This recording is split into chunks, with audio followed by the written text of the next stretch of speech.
Halo guys, selamat datang kembali ke YouTube channel Star Wars Indonesia. Di video kali ini gue akan breakdown The Book of Boba Fett episode 2 berjudul The Tribes of Tatooine atau suku-suku Tatooine.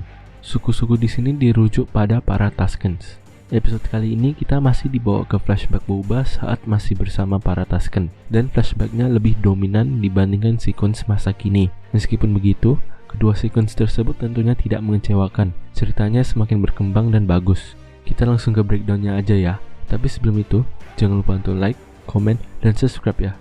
This is where the fun begins. Episode ini berlanjut tepat setelah Fennec menangkap seorang pemburu. Pemburu tersebut berasal dari Order of the Nightwind, sebuah ordo pembunuh terampil yang berlokasi di Hutt Space. Pemburunya tidak membuka mulut dan hanya memaki Boba dengan berkata Echuta. Kata ini sempat digunakan oleh sebuah protokol droid di The Empire Strikes Back. Nice to see a familiar face. Ichuta. How rude.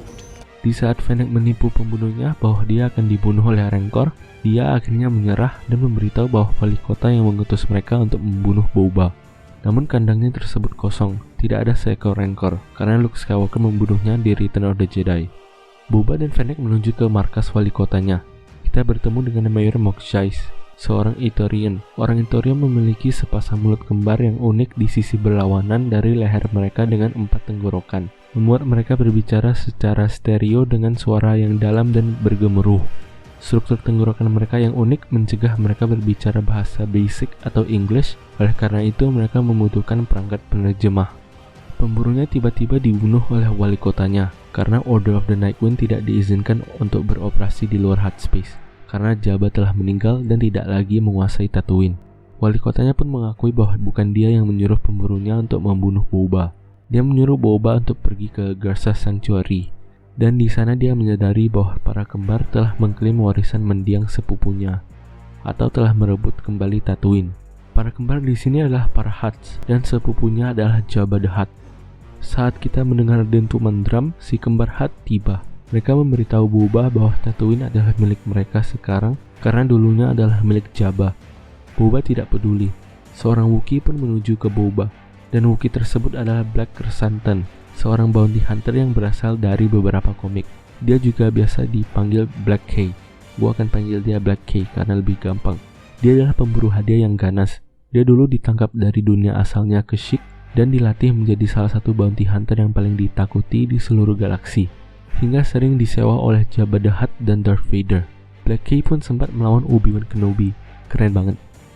Fett menyuruh mereka untuk kembali ke Nal Hutta, sebuah planet yang ganas dan berawah, tempat tinggal spesies Hutt. Planet ini adalah surga bagi unsur-unsur kriminal galaksi.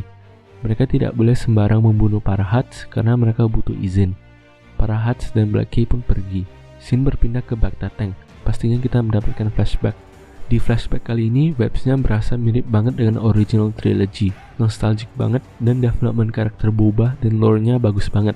Boba sedang berlatih menggunakan Gavi Stick dengan seorang Tusken yang menurut gua jauh lebih keren daripada Knights of Ren. Para Tusken tiba-tiba diserang oleh kereta berjalan. Kita dapat melihat sekilas salah satu orang di keretanya. Mereka adalah anggota The Pike Syndicate. Mereka adalah organisasi yang menjual spice atau narkoba dan hampir sepenuhnya mengendalikan produksi rempah-rempah mentah di galaksi. Oh iya, spice itu adalah rempah-rempah di Star Wars. Mereka membunuh beberapa Tuskens.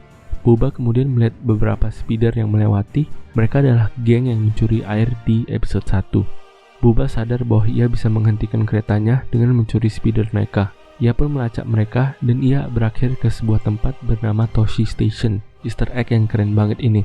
Tosche Station adalah pembangkit listrik dan toko reparasi yang Luke pernah bahas dan pergi di deleted scenes A New Hope. Tosche Station juga adalah tempat di mana Luke dan kawan-kawannya nongkrong. Selain itu, Easter egg-nya belum berakhir di situ. Kedua orang tersebut yang ada di stationnya juga adalah teman nongkrongnya Luke di A New Hope bernama Camie dan Fixer. Camie dulunya adalah gebetan Luke, dan pada tahun 34 ABY, Luke Skywalker mengalami mimpi dia menikahi Camie selama tahap awal Perang Saudara Galaksi. Keren banget. Boba mengalahkan mereka satu persatu dengan gaya pertarungan yang dia baru pelajari dari Tuskens, membawa pulang seluruh speedernya dan mengajari para Tuskens bagaimana cara menaiki speeder. Mereka kemudian membalas para Pikes dengan menyerang keretanya. Boba berhasil menghentikan keretanya, salah satu scene terbaik di episode ini. Para Tusken dan Boba menangkap para Pikes dan menjarah barang-barang yang diangkut di keretanya. Ketua Pike Syndicate membuka maskernya. Boba Fett mengatakan Sansana Spice yang sering kita lihat di Clone Wars. Dia juga mengatakan Slave Mine of Castle atau tambang budak di Castle. Itu adalah sebuah pertambangan di planet Castle yang pernah muncul di film Solo, series Clone Wars, dan Rebels yang menggunakan spesies Wookiee sebagai budak. Di sini Fett menunjukkan bahwa ia menghormati para Tuskens dan memberitahu para Pikes bahwa mereka harus membayar sebuah biaya para Tuskens jika mereka mau melewati jalannya, karena ini adalah wilayah mereka. Boba pun menyuruh mereka untuk kembali ke sindikat mereka dan sampaikan persyaratannya. Kepala Tusken mengangkat tentang suku-suku Tatooine, callback ke judul episodenya. Kita belajar bahwa ada banyak suku Tusken yang berbeda. Sejak lautan kering, mereka tetap bersembunyi. Beberapa bertahan hidup dengan membunuh. Mungkin suku-suku yang bertahan hidup dengan membunuh adalah Tusken yang ganas dan jahat. Mereka dibatasi oleh teknologi. Orang-orang luar memiliki mesin dan mampu mengambil alih tanah mereka. Para Tusken memberi Boba sebuah hadiah. Seekor kadal masuk ke hidung Boba dan membuatnya mengembara ke padang pasir tanpa sadar, sampai dia membayangkan sebuah pohon. Di saat perjalanannya, ia melihat masa kecilnya. Boba kecil lari melihat ayahnya Jango Fett pergi dengan selingkuhannya di Kamino. Dan kita juga lihat muka Boba kecil versi Daniel Logan yang jelas banget. Ranting-ranting dari pohonnya melilit Boba seperti di Sarlacc pit, adegan yang memilukan. Boba Fett terbangun dan kembali ke para Tusken dengan sebuah ranting yang akan dibuat menjadi Gavi Stick. Boba kemudian diberikan jubah Tusken baru, jubah yang dia kenakan di Mandalorian Season 2, dan dia pun diajari membuat Gavi Stick-nya sendiri dengan ranting yang dibawanya. Malam itu mereka duduk di sekitar api unggun. Dia dan Tusken menari dengan gerakan yang sangat spiritual dan tradisional. Keren banget. Dan disinilah episode ini berakhir. Itulah breakdown dari episode 2 Book of Boba Fett. Episode yang beres, penuh arti, dan luas banget. Ceritanya memang beda banget dari konten Disney Star Wars lainnya. Menurut gue episode ini adalah yang paling dekat dan paling berasa seperti original trilogy. Nggak hanya nostalgic tapi sedikit mengharukan.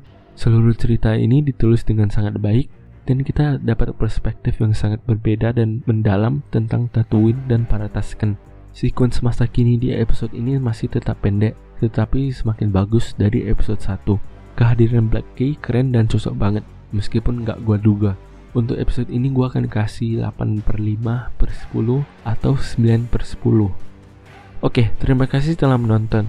Jangan lupa untuk follow IG @StarDoWarsIndonesia dan jangan lupa untuk subscribe channel ini. Sampai jumpa di video selanjutnya, dan May the Force be with you.